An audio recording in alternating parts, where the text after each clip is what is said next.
Alright, kagigising ko lang and we have some parcels. Wow, dito siya kalaki.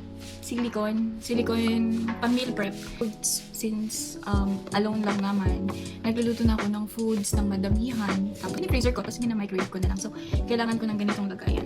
Cubes, tapos ganito siya kalaki. Maliit lang din pala siya. So, pang mga sarsa-sarsa siya na ulam.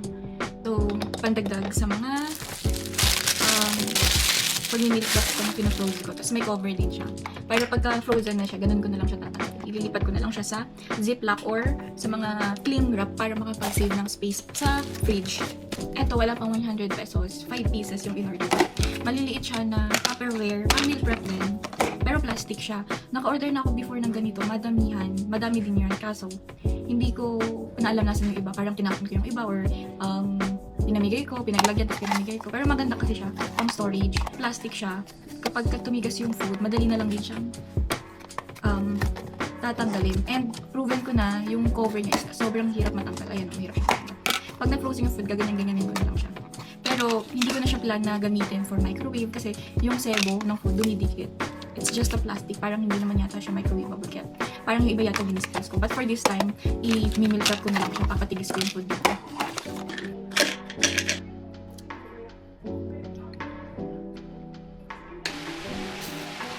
So I just finished to do some basic home workout. Naka-fasting tayo. It's already magwa 1 a.m. na and it's going to be our first meal. So 16 hours fasting and first meal. So I have this kamote that I boiled yesterday. Tapos may natira. So we're going to eat this as our first meal.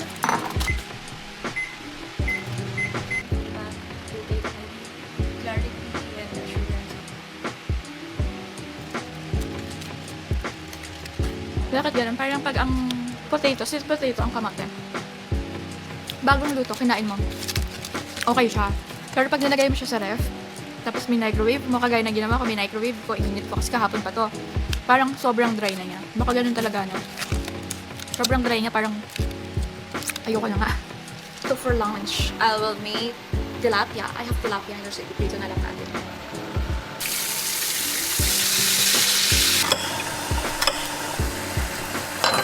Ayan, lagi sa bowl. Ganyan, masarap to.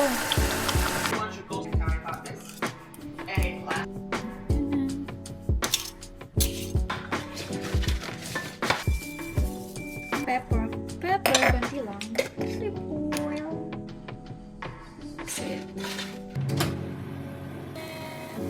Looks good. Tastes good.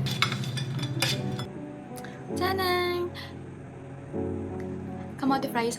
It's already 9:30 a.m. and it's my last meal na. Mas mahirap. Sino mga funny, bye?